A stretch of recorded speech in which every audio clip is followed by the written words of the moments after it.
Europe 1. Quelques chiffres, mais ils ne sont pas édifiants. 21 500 personnes ont défilé à Paris selon la préfecture, 3 300 à Marseille, 6 000 à Lyon. Plusieurs manifestations contre le racisme, je vous le disais, qui ont eu lieu aujourd'hui un peu partout en France, à l'appel de la gauche, très divisée d'ailleurs, après la polémique sur l'affiche à l'effigie de Cyril Hanouna, faisant référence aux affiches antisémites diffusées par les nazis dans les années 30, Antoine Bienvaux. Oui, des rassemblements qui se sont tenus à Paris, Toulouse, Marseille ou encore Lyon, où 6 000 personnes étaient réunies en début d'après-midi, vous l'avez dit. Des rassemblements qui se sont globalement déroulés dans le calme, à l'exception du cortège parisien, où quelques échauffourées sporadiques ont émaillé la fin du défilé.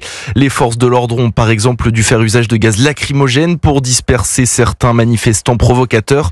Selon les informations d'Europe 1, il y a donc 21 000 personnes qui étaient présentes dans les rues de Paris cet après-midi. Au cœur du cortège, plusieurs slogans anti-Israël ont notamment été entendus.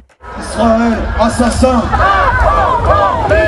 Israël, assassin, Macron complice, scandent ces militants de la France insoumise qui n'ont pas non plus épargné le Parti socialiste et son président Olivier Faure, absent du cortège. Tout le monde déteste le PS, hurlent en chœur ces manifestants qui se sont finalement dispersés il y a un petit peu moins d'une heure après avoir atteint la place de la Nation à Paris. Merci beaucoup Antoine Bienvaux. On en reparlera avec Franck Tapiro qui va rentrer dans ce studio dans quelques instants, ainsi qu'avec la ministre Madame Juliette Méadel qui sera avec moi après le journal de 20h.